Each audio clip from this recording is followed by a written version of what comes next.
একটা রাষ্ট্রের সুনামের কারণ কি হতে পারে? আমাদের দেশে যখন নির্বাচন আছে, সংসদীয় নির্বাচন, তখন সব দলের মূল নেতৃত্ব অর্থাৎ মূল যিনি নেতা তার পক্ষ থেকে ইশতেহার ঘোষণা হয়, জাতির উদ্দেশ্যে তারা ভাষণ দেন। তারা কি প্রতিশ্রুতি দেন আমাদেরকে? একটা রাষ্ট্রের সুনাম কিসে হয়? রাস্তাঘাট ভালো হলে? একদমই না। সার্বক্ষণিক বিদ্যুৎ থাকলে? একদমই না। দ্রব্যমূল্য নিয়ন্ত্রণে থাকলে? মোটেই না। এটা একটা উন্নয়নের বা প্রশংসার অংশ মাত্র, কিন্তু এতে পুরো দেশকে কেউ ভালো বলবে না, রাষ্ট্রপ্রধানের প্রশংসাও করবে না। এই যে দেশের বাইরে আপনারা যারা যান বা প্রবাসে থাকেন কিংবা যারা হজে গিয়েছেন, আসার পরে বলেন কি সুন্দর দেশ। কি কারণে বলে? রাস্তা ভালোর জন্য? বরং আপনি বলেন এতদিন থাকলাম, আমার একটা টাকা পয়সা চুরি হয় নাই, একটা মানুষ আমার সাথে মন্দ আচরণ করে নাই, আমার কোথাও ঘুষ দেওয়া লাগে নাই।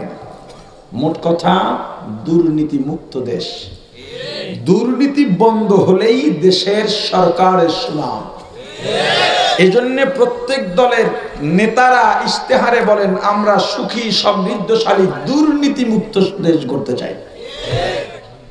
সেই দুর্নীতি মুক্তের বড় সহায়ক ওয়াজ মাহফিল উলামায়ে কেরাম। আইন শৃঙ্খলা রক্ষাকারী বাহিনী, জেল, এগুলোর প্রতি অস্ত্র, এই আইন শৃঙ্খলা রক্ষাকারী বাহিনীর যে অস্ত্র, এর প্রতি হাজার হাজার কোটি টাকা বরাদ্দ হয়। আইন শৃঙ্খলা রক্ষার কাজে যতটুকু ব্যবহার হয়, এর বাকি মানুষকে শুদ্ধ করার জন্য কোনো কাজে আসে না। অথচ উলামায়ে কেরামের প্রতি কোনো বরাদ্দ নাই, বিনা বরাদ্দে আপনাদের কাজগুলো তারা করে দিচ্ছে। তা আমরা তো আপনাদের কাজই করতেছি, মাহফিল বন্ধ করবেন কেন? হ্যাঁ, কথা বুঝতে পারিনি। আপনারা মদ বন্ধ করতে চান, গুলি দিয়েও পারলেন না। কত কষ্ট, সারা রাত শীতের মধ্যে দেখবেন টহল দিতেছে বিভিন্ন জায়গায়, পারতেছেন না।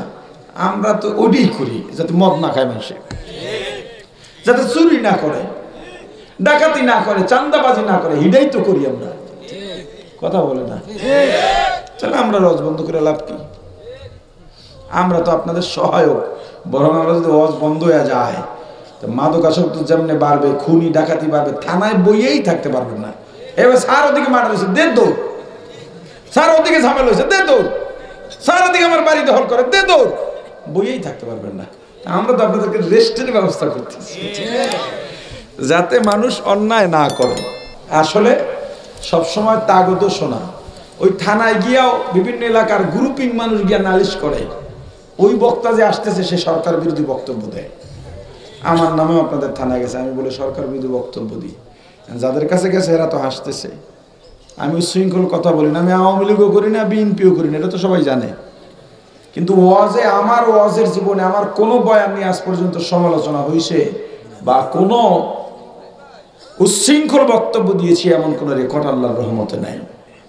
আমার সাথে কি শত্রুতা ভাই? বহু বছর পর মনে হয় আপনাদের এখানে আসছি, তা আমার লাগে এরকম করা লাগে? আমার দুই আলি কলা নিয়ে আমার লোক দেখা করবেন, দুটো মুড়ি নিয়ে দেখা করবেন, এক জায়গায় বইয়ে খামু। গাজীপুরের মানুষ, আমার তো সবাই কাছের মানুষ, তাই না? গাজীপুর চৌরাস্তায় প্রতি বছর আসি, এখানে আমার মাদ্রাসা আছে। আমরা তো আমার প্রাণের মানুষ, ভালোবাসার মানুষ। ভালো না বাসলে এতগুলো মানুষ এখানে জমা হইতেন? তা আমার লগে করে লাভ কি? কষ্ট মষ্ট থাকলে আহেন, বুক মিলাই, ভুলে যাই। আমি আপনার ব্যবসায় হাত দিই নাই, আপনার দলের পদেও হাত দিই নাই, ঝগড়াও করি নাই, লেনদেনও করি নাই। টেহাটোয়া পাইলে কইেন, ভুললেও তো যেতে দিয়ে দিব মনে। আপনারা খুশি না বেজার?